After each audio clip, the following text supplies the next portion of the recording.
अभिवादन स्वीकार कीजिए ब्रजेश मिश्रा का। और आप देखना शुरू कर चुके हैं द डिबेट। बहनों भाइयों, आज भारत के लिए ही नहीं पूरी दुनिया के लिए बहुत ही बड़ा और ऐतिहासिक दिन है। विज्ञान और अंतरिक्ष विज्ञान के क्षेत्र में आज भारत ने जो अभूतपूर्व उपलब्धि हासिल की है, बेमिसाल है। दुनिया में ऐसी मिसाल नहीं मिली होगी जहां सॉफ्ट लैंडिंग करके चंद्रमा के दक्षिणी ध्रुव यानी साउदर्न रीजन में लैंड करके भारत ने अंतरिक्ष के क्षेत्र में अपनी योग्यता, अपनी प्रतिभा और अपनी काबिलियत के दम पर दुनिया में भारत का मान बढ़ाया है। इसरो के हमारे वैज्ञानिकों ने, टेक्नीशियंस ने, साइंटिस्ट ने जितना बड़ा काम करके दिखाया है, मानव सभ्यता में भारत के इस कंट्रीब्यूशन को दुनिया याद रखेगी। और अब हम तमाम ग्रहों के, सिर्फ चंद्रमा ही नहीं, तमाम ग्रहों के एक्सप्लोरेशन में जा सकते हैं जहां ये पता चले कि आखिर इस ब्रह्मांड का रहस्य क्या है।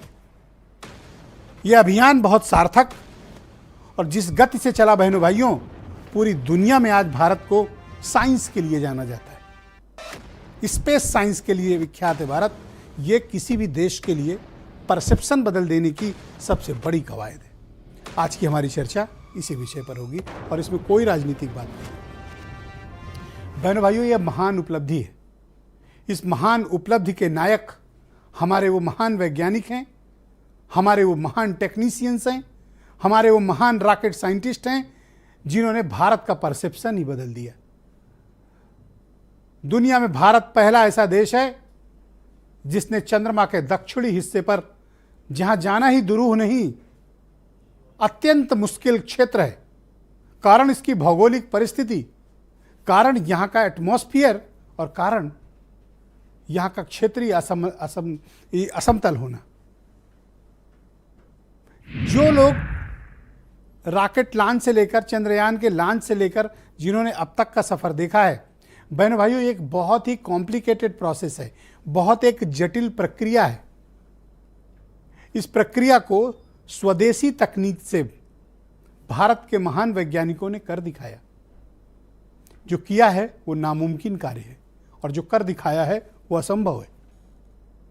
आज 140 करोड़ हिंदुस्तानियों का सिर गर्व से मस्तक ऊंचा है हमारे वैज्ञानिकों ने जो उपलब्धि हासिल की है। अब चंद्रमा के दक्षिणी हिस्से पर, जहां पर हमारा चंद्रयान 3 लैंड हुआ है, भारत इकलौता ऐसा देश होगा जो दुनिया को बताएगा कि इस क्षेत्र में क्या गतिविधियां हैं, चंद्रयान 3 की उपलब्धियां क्या हैं और वो चंद्रमा के इस हिस्से पर क्या हासिल करना चाहता है। अब अगला सवाल लोगों के मन में यही होगा कि इस अभियान से भारत क्या हासिल करेगा। तो बहनों भाइयों, इस अभियान से भारत ब्रह्मांड के रहस्य को सुलझाने में कामयाब होगा। ये पता चलेगा कि क्या वाकई में चंद्रमा पृथ्वी से टूटकर बना हुआ एक हिस्सा है, और अगर है, और अभी जहां भारत पहुंचा है अनएक्सप्लोर्ड जगह है, अनटच्ड स्थान है, जहां सूरज की रोशनी भी बहुत वक्त नहीं पहुंची है, यानी वो वर्जिन एरिया है जिसके बारे में हम ये जान सकेंगे कि कितने हजार करोड़ साल पुराना है ये। वहां जो दूसरी सबसे बड़ी खोज होनी है कि क्या वहां पर वाटर मॉलिक्यूल है, पानी है। इस तरह के वातावरण में बहनों भाइयों, पानी ऐसा नहीं होता जैसे हो सकता जैसे हमारे यहां होता है, या तो ठोस में होगा या द्रव्य में होगा, और किस फॉर्म में होगा उसी को एक्सप्लोर करेगी चंद्रयान 3। तो चंद्रमा के एक दिन पृथ्वी के 14 दिन के बराबर है। तो पूरे एक दिन ये रोबोट, ये रोवर वहाँ एक्सप्लोरेशन का काम करेगा एटमॉस्फेयर, और उसके अंदर खुद एक लेबोरेटरी लगी हुई है जो जांच करेगा। जांच करने के बाद वो पूरी जानकारी पृथ्वी पर इसरो के सेंटर को उपलब्ध कराएगा। बहनों भाइयों, ये महान उपलब्धि है। एक दौर था, ये एक भावुक कर देने वाला क्षण है।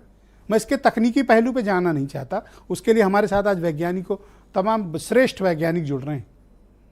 बहनों भाइयों, ये उस दौर में हासिल की गई सफलता है जब दुनिया ने हमें क्रायोजेनिक इंजन देने से इनकार कर दिया था, जिसकी टेक्नोलॉजी पर भारत की सैन्य व्यवस्था और रॉकेट साइंस आधारित था। रशियन टेक्नोलॉजी भारत पर परमाणु विस्फोट के बाद, प्रतिबंध के बाद हम पर वो टेक्नोलॉजी हमें दी नहीं गई। दुनिया के ताकतवर विकसित मुल्कों ने हमें टेक्नोलॉजी नहीं दी। जिनसे हम टेक्नोलॉजी उधार लेकर अपने काम चलाते थे, उनका मिशन फेल हो गया। दुखद है फेल होना, लेकिन आज भारत का मिशन सफल हो गया। इसी को तो अचीवमेंट कहते हैं कि जिस टेक्नोलॉजी की कृपा पर आप काम करते थे, आज उस टेक्नोलॉजी को हराकर आप लीडर हो गए। ये अभूतपूर्व उपलब्धि भारत की है। ऐसा नहीं कि रूस के वैज्ञानिकों ने लूना 25 के लिए मेहनत नहीं की, बहुत की होगी, आई अप्रिशिएट। लेकिन भारत के दृष्टिकोण से जब हम देखते हैं तो हम ये भी देखते हैं कि जिस टेक्नोलॉजी को हमें देने से इनकार कर दिया गया, उस टेक्नोलॉजी के दम पर भारत ने स्वयं निर्मित करके आज अंतरिक्ष में और चंद्रमा पर अपनी छाप छोड़ी है।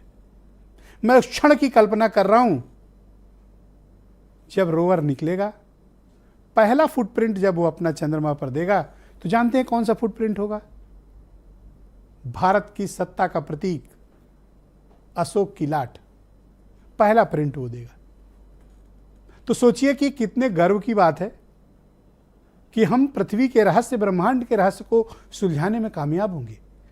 ये एक्स्ट्रा ऑर्डिनरी अचीवमेंट हैं। और इसके बाद की भी संभावना है कि पृथ्वी और चांद के बीच के रिश्ते को कैसे ठीक किया और बेहतर कैसे किया जाए कि कम्युनिकेशन बढ़े। क्या हम वहाँ से कुछ ला सकते हैं या यहाँ से कुछ भेज सकते हैं? हम क्या क्या कर सकते हैं? बहुत सी संभावनाएं हैं जिन पर हमें आगे आने वाले वर्षों में 50 साल, 60 साल, 70 साल के बाद 1969 में जब अपोलो 11 के मिशन के तहत 3 एस्ट्रोनॉट्स वहां पहुंचे थे, चंद्र यात्री पहुंचे थे। बहनों भाइयों, 50 साल तक फिर ये चांद में जाने का सिलसिला टूटा।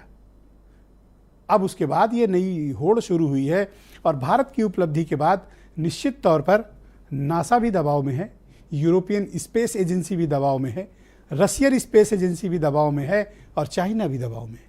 क्योंकि ये उपलब्धि सामान्य नहीं है बहनों भाइयों। स्पेस टेक्नोलॉजी में ये असाधारण और महान उपलब्धि है और इसका पूरा श्रेय जाता है हमारे महान वैज्ञानिकों, टेक्नीशियन और साइंटिस्ट को। बजाय कि मैं इस चीज़ को और व्याख्या करूं, कुछ आप स्टेटमेंट सुन लें। फिर आज मैंने देश के चुनिंदा बेहतरीन साइंटिस्ट, प्रोफेसर्स, इन सबको आमंत्रित किया है ताकि हम ये समझ सकें कि ये उपलब्धि के मायने क्या हैं, इसके टेक्निकल सपोर्ट्स क्या हैं और इसका भविष्य में इस्तेमाल किस प्रकार से किया जाएगा। Scientists, engineers, our staff and industries and support team across ISRO and other places, other institutions. And Shankaran has been the lead of the center which integrated all of these efforts in the last so many years. Bharat चंद्रमा के उस दक्षिणी ध्रुव पर पहुंचा है जहां आज तक दुनिया का कोई भी देश नहीं पहुंच सका। अब आज के बाद से चांद से जुड़े मिथक बदल जाएंगे, कथानक भी बदल जाएंगे और नई पीढ़ी के लिए कहावतें भी बदल जाएगी। इसरो के वैज्ञानिकों ने वह कर दिखाया है जो अब तक किसी ने नहीं किया था। चंद्रमा के दक्षिणी ध्रुव में जो अब तक दुनिया के लिए असंभव था, एक विजनरी नेतृत्व में हमारे वैज्ञानिकों ने वह संभव करके दिखाया है।